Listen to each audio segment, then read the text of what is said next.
Cheers, y'all. Ian, our intro music's not playing, but we are actually live. I'm not entirely sure what to do about that. Well, I suppose that I will unaccompanied say, well. And welcome, my friends, to the show, Smoking and Toasting, number 143 today. Yeah, something like that. Pretty exciting, yeah. It took us 100. Do we have a sesquicentennial thing going on? That's 150, right? Yeah, we hadn't really planned anything specific for that show. I thought we'd wait till we got to 200 before we did another big blowout. So for 150, everybody. We're just going to come in here and talk and drink. I think maybe we'll have some drinks, some beers, some spirits, and who knows, maybe even some cigars on that show. And maybe talk about something. Sounds like a good idea. Welcome to the program. Today is show number 143. As I said, we are brought to you by B&B Butchers and Restaurant. Oh, it's weird without the music starting the show, isn't it? It's a little strange. It's got me a little thrown off. We're brought to you by B&B Butchers. Dun, dun, dun, dun. I actually feel better now, to be honest with you.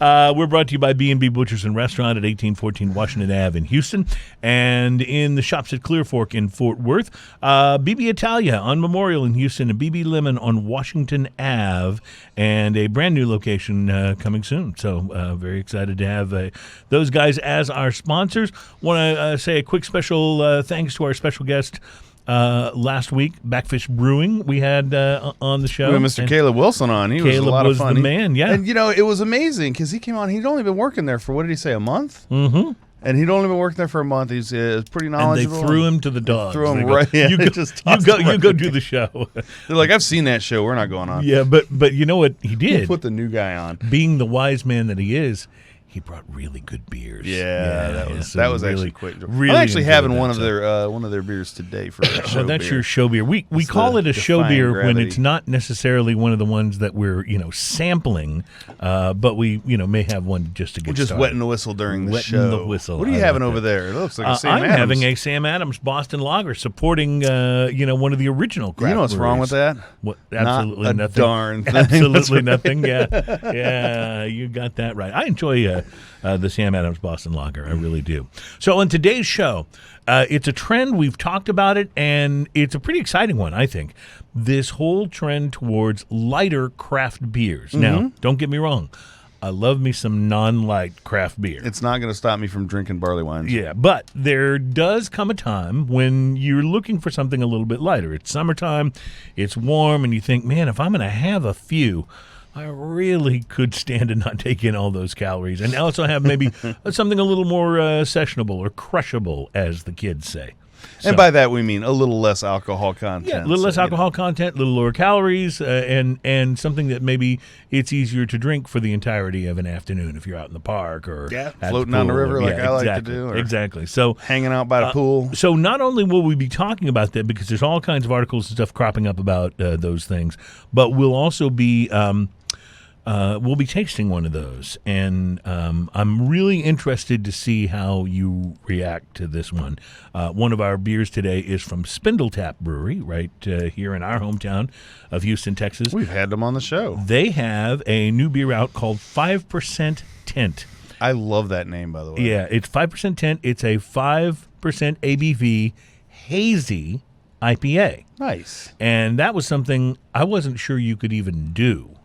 So it'll be interesting to check that out. Just like if you were to say to me, yeah, I've got a 5.5% barley wine, I'd be like, no, you don't. You don't. That's not a barley wine. Yeah, so I love the name, though, 5% Tint, simply because, like, if you're in Texas or in many southern states, if you're you don't buy a car without tint on the windows. That's right. Like, you would be a very sad person. I know, like, up north in Pennsylvania, places like that, you're not allowed to have much tint at all, if any. Well, that's correct. I moved from Texas to California when I was in my 20s, and I got stopped because I had too much tint on my windows. Yeah. I was like, you don't understand, sir. I came from Texas. If you don't have it there, you die. Yeah, that's right. So, you just open your car and die immediately. Yeah. But anyway, yes, 5% Tint is one of the things we'll be sampling. We'll also be sampling Westbrook Brewing's Black Raspberry. It's an oak-aged sour ale with black raspberries. Now, I know we have some, in our comments, we have some people that are not big fans of the sours. But we don't taste the sours too often on the show, but it's been a while, and I thought we should. So I actually drink sour beers. I know you like sour, and I do too. I enjoy the. I just had a occasional Victory sour ale that was fantastic. Really? What was it? Just a sour, or was it a particular it was a berry? Belgian sour, and I'm trying to remember what the name of it was. I might come up with it by the end of this. I still miss. St. Arnold had the sour that I loved that you could get in the bomber, and they basically transformed it into the raspberry. Oh yeah, they're AF. Berliner Weiss. Berliner Weiss, thank you. Yes. And I love the raspberry AF. It was called but Boiler Room. Sometimes I just miss the boiler room. Right, it was called Boiler Room, and it was hell of a cheap beer. too. You'd buy a bomber of it for like $5. Yeah, $4.99 I think. It was delicious. I used to get that all the time. And then they changed it to the raspberry AF, which is, by the way, delicious. Yes, and I really enjoy it, but sometimes I wish I could just have the Berliner Weiss. Anyway, Rhinelander Brewing Company from Monroe, Wisconsin, has a chocolate stout that Alan Denny left at my house, and we're going to be Alan Denny. Alan Denny and his wife came over for dinner recently. Awesome. And he brought some beers, and he brought this particular chocolate stout. He brought a couple of cans of it because he said that it is you can buy it locally, and it's really inexpensive. I want to say, and Alan Denny, who nobody cares about, he may have to jump in and correct me here on the chat if he's listening or watching. But I think he said that a 6-pack of these was like $4.99 for a stout. I'm like, no way. So we'll see. Usually it's a 4-pack for $12.99 or something for a stout, right? So it'll be interesting to see. We did not taste it that night. I had a Lagunitas Imperial Stout in a bomber in the fridge, and we went with that instead. Nice. So and I think a Rogue. Oh, I had a Rogue chocolate stout in the bomber. Absolutely. So we drank those two and never got to this. So we're going to taste that on here, thanks and courtesy to Alan Denny, who nobody cares about. By the way, he when he got to my building, my building has concierge, so they call up if you have a visitor, right? And he was gonna say to the guy, tell him it's a guy that nobody cares about, but he said the guy was having too much trouble understanding him, and he decided it would be too. There was a breakdown in communication. Yes, it was, and that happens sometimes with the weekend concierge. So anyway, that's going to be, and then you may have seen on Mr. Twirlygig when the show opened and we had our music fail, that we have a Japanese whiskey to taste today. So we're excited about that too. So how's your week been, man? Man, it's been good. I've been out riding my mountain bike a lot. That makes me quite happy and sore a little bit. Yeah. So I went out last weekend to the downhill lift park again. How long have you been riding mountain bikes? Is that something you did as a kid and just kept doing? Well, I had BMX bikes when I was little, and then I got into road cycling, and then I took a break about 10 years ago. I just didn't ride much at all. Because you've gotten back into last year, I'm way into it so. again. Yeah. So I still have a lot of skills, but I don't have a lot of lungs and legs to back it up. So I'm working on that right now. Where do you go when you ride? Do you go out to a place that's good to ride mountain bikes? So here in Houston, and most towns will have trails designated. Like there's trails. There's a big park in Houston called Memorial Park. There's outlying trails out in Cypress area. I go to Cypress Creek a lot because it's on my way back and forth from work. So I'll just bring my bike to work and stop there and go, beat myself up on the trails. And there's a lot of places out there, but I like to go out to Austin. I have a friend out in Austin, lives out there. He goes mountain biking with me. So we go out to the trails. They're a little different. There's actually some elevation change out there, which we don't have here. Right. Those of you in the mountains would not call them mountains, but they are hills. They're hills. They are hills. Foothills. And then they put up north of Austin, about an hour outside of Austin, is a place called Spider Mountain where they put a lift park out there. Which really is Spider Hill, but yes. Yes. And so what it is you and your bicycle get on the ski lift at the bottom. It's just an actual ski lift. Down. And they take you to the top, and then you take one of the trails down. And it's set up just like skiing. So you have the green trail, the blue trails, and then you have the black diamond trails, double black diamond, those kind of things. And you got to go with your skill level on there. And it's so fun. It's just it's like you get to do all that downhill without having to spend all your energy going uphill. Yeah, that's good. It's good to know. Which is that's a little less my good. Kind of, it's good I don't live too close to there because I need the fitness of going uphill. Going uphill. I get it. So in between all the mountain mountain biking and other things? Do you have an opportunity to smoke anything interesting this week? I smoked a cigar that just came in to Casa de Monte Cristo yesterday, actually. I walked in today. Well, you are like right on the cutting edge with the new cigars there. Well, yeah, I try what I Yeah, can. It's I like one of the. I just like I like going in there in the mornings because it's close to here, and I get to sit down and just chill and try something new. And those guys are always so nice to me too. So but they have this one aisle. Like you walk in the humidor, and it's the very first aisle you run into is the newest stuff out. So I saw the all the Opus X are out and everything now, right. by the way, and they look delicious. Well, there's going to be a lot of new cigars hitting stores because IPCPR is almost right, There's right. always a lot of new releases. Right. IPCPR. So the Arturo Fuente Don Carlos Personal Reserve, the man's 80th. Oh my. That's a lot of name, right? Yeah, and I bet it was not a $3 cigar. They charge by the letter. Yeah. That's why the name's so long. I get it. 50 cents per letter or something like that. So I looked at all this. I've had Opus X before, so I didn't bother with that. I have not had this before, and the newest iteration of it, the man's 80th, has a medium brown appearance, very smooth, medium firmness to it. Super classy bands on it. You can probably see in a picture. I forgot to take a picture before I lit this, by the way, so that's why the first picture you see picture's lit. already lit. Got it, yeah. Which brings me right into the pre-light sniff. Rich soil, nutty, soft spice, and toast is what I was smelling on that thing. The pre-light draw used a punch. It was effortless, had a lot of earth, fermented hay, and barnyard kind of right off the bat, and some leather, which is interesting because most of those things didn't come back. Like, that's what I smelled and tasted on a cigar before I lit it. Once I lit it, the initial light was crazy interesting. So the initial light was leather, okay, with a little white pepper, light spice, a little toast. And it was the very first puff was pretty big. And then by the third puff, that cigar had settled into its flavor. I mean, it was so quick that I just was blown away by it. And I was waiting for it to continue changing. Well, it did slowly. The first third of this cigar was toasty toast. That's what I wrote down. I like toasty toast. Toasty toast Earth, is delicious. Oh, I lost my place. Here we go. Toasty toast, earth, hay, a little underlying sweet, like a maltiness almost going on in there. That's a beautiful cigar. I'm just looking at the picture. Yeah, wow. I mean, it's gorgeous. It's gorgeous, and it was a 5 1/4 by 50, I think. It was the size. The burn on this was perfect, solid ash. Didn't have any trouble with that. I actually only ashed the cigar 3 times. Wow. Like, yeah, that's how solid the ash was, and it looked great the whole time. The second third of this, a lot of toasts. The malty sweetness kind of came a little more towards the front. The earth and spice kind of blend into these dense flavors that are really, really interesting.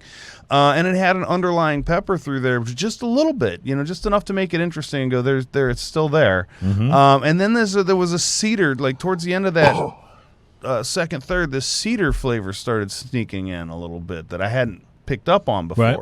So I don't know if that was part of the cigar, building up in strength a little bit. The whole time it was about a medium strength. This is not a real powerhouse or anything, but great complexity. Fuentes are usually not like huge, right? Yeah. Right. You don't think of Fuente as like, it's not like a... You think of them as very good, mild, medium and mild, Yep. So the last third of this, toast, nutty sweetness, and malt right up front. Cedar notes were bigger. Spice and earth and underlying pepper were there. All those things moved a little bit towards the back, but that sweetness moved way up front in the last bit of this. I smoked this cigar way down until the end of it. It never got harsh. It never got anything less than delicious. This was a $15 cigar. Right.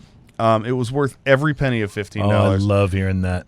Every single penny of that $15. I'm going to give it a 5.5 to a 6, and the reason I'm going to do that is not because I would have wanted to pay more for it, but because the experience was so good. So you're saying that if it had been a $16, $17 cigar, same experience, you wouldn't have felt like you overpaid, right? Right. Yeah. Right. So I, right at a 5 for what I paid, but I mean, I just enjoyed the experience so much. So maybe I just give it a plus for that. How's that? 5 plus? Or 5 maybe plus, yeah. maybe a 6. It was so good. Like I just enjoyed it. When I first started smoking cigars, I had a buddy. I didn't know that many people at the time that smoked cigars for real. I knew some of the people who'd picked it up during the boom and would have one if you were out and stuff. Right.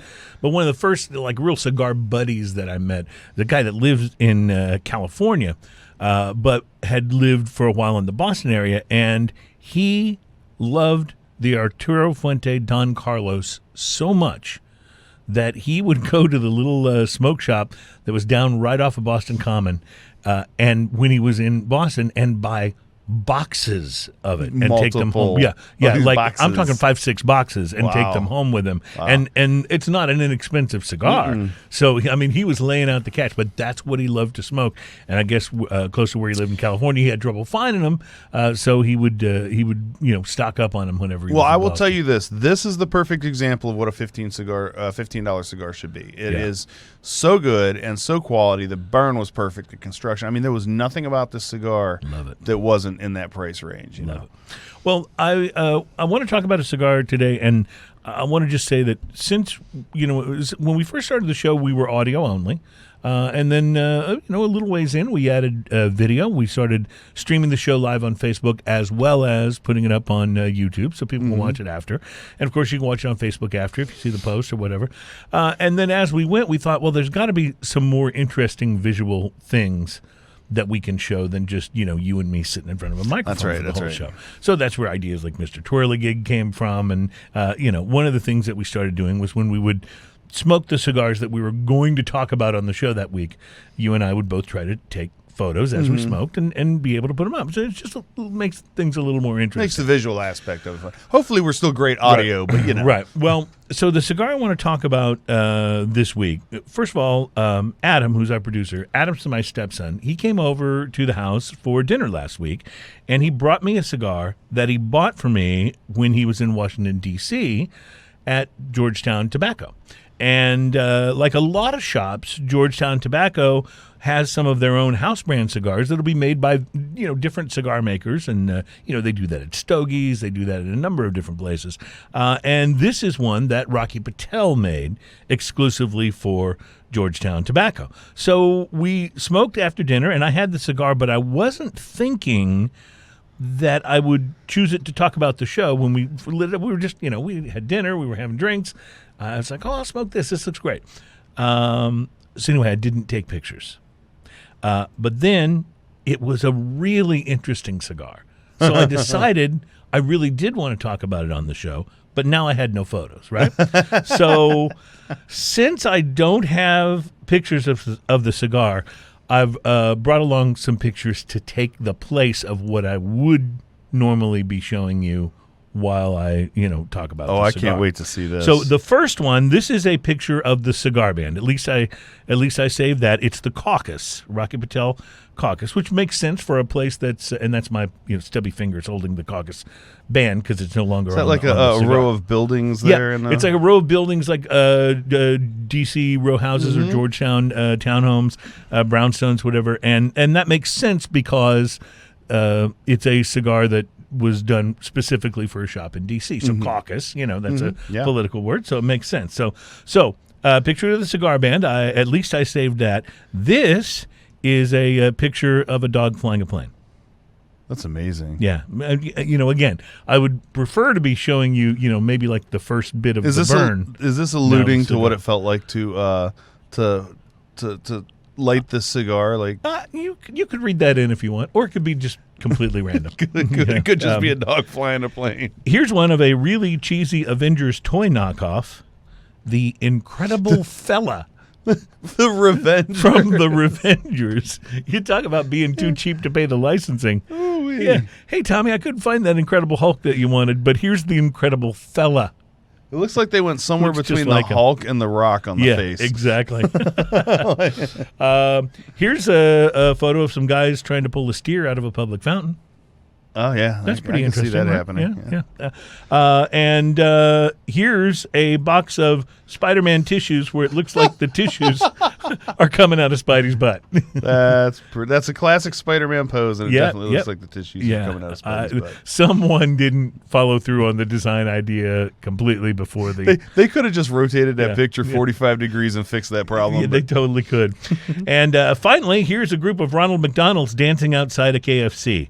I guess just trying to piss the chicken guy off. I don't know. Like I have no idea why that would happen. But there you go. I don't know what to say about that. That's the funniest one yet. Visually, I just wanted to make the show a little more interesting, and since I hadn't done what I was supposed to do, and taken photos of the cigar, I thought, well, I'll substitute them. But back to the cigar. This makes me think of that Liquorville skit that Justin Timberlake did with. Anyway, sorry. So back to the cigar. It was a really nice looking stick. I'm sorry I can't show it to you. The pre-light was creamy, and it smelled of really rich tobacco, which think your best Anchorman delivery there. Rich mahogany. It was great from the first puff. It was nutty and earthy. Adam told me that it was Ecuadorian tobacco. I didn't. Normally I can tell you. I'll look this up. You can't find the cigar anywhere on the internet. I did look to see if I could find details on it, or maybe buy some more. You can't. Anyway. Adam mentioned that it was Ecuadorian tobacco, and it was a really nice change of pace. I've been smoking mostly Nicaraguans lately, and this was just such a nice change up. Like the way the flavors came together was different, but still really, really good. The flavor of it actually reminded me a lot of the Aladino cigars that we had when we were in Honduras. It was that kind of a flavor. That kind of earthiness to it, Yes, very earthy, very rich, and very complex. Construction was perfect. Honestly, it was one of the best Rockies I've had in a while. I loved the cigar. I would love to be able to get more of them. It might even tempt me to go back to D.C. at some point, which I think I swore I'd never do. But perhaps I should. Had to be a good cigar. I think, Adam may correct me, I think it was about a $7 or $8 stick. If you're in the D.C. area, it is worth a trip to Georgetown Tobacco and look for the Rocky Patel Caucus. I'm telling you, it's a great cigar, and you're not going to find it anywhere else. So go and buy it. If you want to buy a couple extra, I'll buy them from you. Just let me know. Price to quality, I'm going to give it a 7. I loved this cigar. Wow. It was just, for a $7 to $8 stick, I thought it just performed absolutely wonderfully. So I was very, very pleased, and it's funny. I'm imagining Adam in the store thinking, okay, I'm going to get him a cigar. What can I get him? And he just couldn't have done better. Like, it was the perfect thing, because I wouldn't have been able to get it, here or through mail order or anything. And so I got that experience and maybe that factors into the high rating a little bit, the fact that it was kind of exclusive. But again, cigars are about the experience. That is. It's all about the experience. And it made for a great experience. So it occurs to me too, like, does anyone out there not like Rocky Patel cigars? They're so good. I have heard a few people. Quality is so I've heard a few people criticize Rocky, not sort of like officially, but just sort of unofficially. But I think it's just more about because he's such a big figure, and he's such a. And by the way, I love him. I think he's awesome. I love what he's doing to fight for cigar rights in Washington D.C. And you got to figure he's been to Georgetown Tobacco a lot, because he's always in Washington lobbying for cigar smokers and cigar makers' rights. So Rocky, you go, man. We've had Rocky on this show. Yeah. He was a wonderful gentleman, loved to talking tobacco, and you got to know, he sees you and me, he's like, oh, great, I got to talk to these guys. You know what I mean? But he just couldn't have been nicer, more professional, and more engaging. So he was awesome. I think he's awesome. So price quality, 7. If you find yourself in Washington, D.C., make your way over to the Georgetown neighborhood and go to Georgetown Tobacco and get some. That sounds awesome. awesome. And bring me one if you're from the local area where I live, because I'll gladly pay you for it or trade you something interesting from out of my humidor. So, all right, Ian, let's take a break. We have a number of interesting things to do today. We talked about the best light craft beers. Also, we're going to talk great whiskeys for Father's Day. If you need to find a good whiskey to give someone for Father's Day, first of all, hopefully they're a father. But secondly, even if they're not, we'll find some that that you can appreciate, that they will appreciate, and that. And if they're just finding out that they're a father, for good or worse, that's a good. Then you may need to go with one of the more expensive bottles. So we'll get to that as well, and we'll be right back. I don't think we have music. Do we have music bumper out, or it's still? Well, I'll try it, but it's still missing. All right, I tried. If it doesn't work, Ian, you may have to sing us out to the break. yeah, no, it's not. It's nothing. I'm going to sing us out. Let's see. Near, far, wherever you are. We'll be right back. It's Smoking and Toasting. Okay, that was a great choice.